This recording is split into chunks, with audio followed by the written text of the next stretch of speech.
நமஸ்காரம். நான் இன்னைக்கு ப்ரொக்கோலி போட்டு பருப்பு சரி பண்ணுறேன். ஏற்கனவே பண்ணி காமிச்சிருக்கேன் உங்களுக்கு.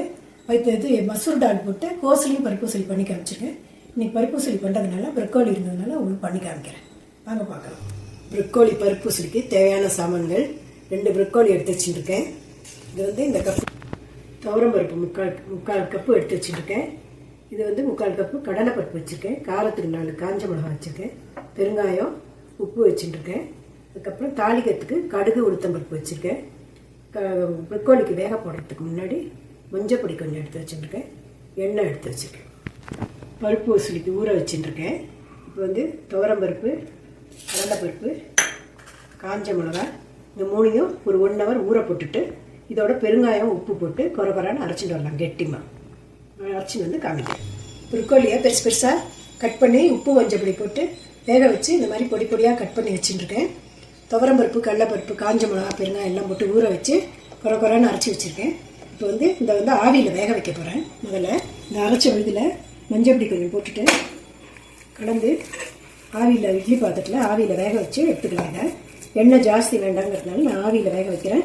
நீங்கள் வேணும்னா அப்படியே கூட நீங்கள் உதிர்த்துக்கிட்டு எண்ணெயிலேயே போட்டு வதக்கி நீங்கள் வச்சுக்கலாம். நான் எண்ணெய் வேண்டாங்கிறதுனால ஆவியில் வேக வச்சு உதுத்துக்க போகிறேன். வேக வச்சு உங்களுக்கு காமிக்கிறேன். இப்போ பருப்பு சரி வதக்க போகிறோம். பாண்டி போட்டு எண்ணெய் குத்திட்டு எண்ணெய் காஞ்சி எடுத்து கடுகு போடுறேன். கடுகு வெடிக்கிறது. உளுத்தம் பருப்பு போடுறேன். கொஞ்சம் சிகப்பானதுக்கப்புறம் கொஞ்சம் கலர் மாறட்டும்.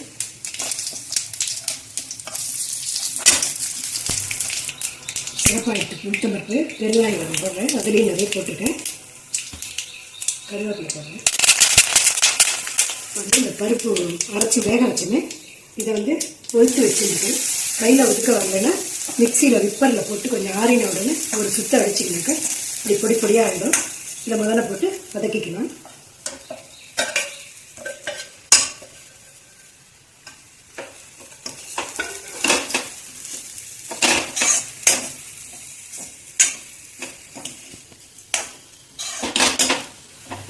பருப்பு சில நல்லா வதங்கி எடுத்து வதங்கி எடுத்து இப்போ இதை ப்ரொக்கோலி இதிலே போடுறேன்.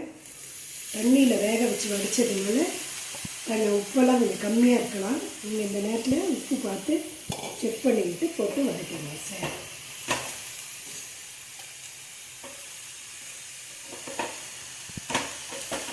பருப்பு ரெடியாக எடுத்து இப்படி தான் இருக்கும். நீங்களும் பண்ணி பாருங்கள். எந்த காய் இருந்தாலும் இது மாதிரி பருப்பு சரி பண்ணலாம். பண்ணிக்கிறது சாதத்துக்கும் நல்லாயிருக்கும். நெய் சாதத்தில் கலந்து சாப்பிடவும் நல்லாயிருக்கும். நீங்கள் இது மாதிரி பண்ணி பார்த்துட்டு சொல்லுங்கள். அடுத்த வீடியோவில் பார்க்கலாம். நமஸ்காரம்.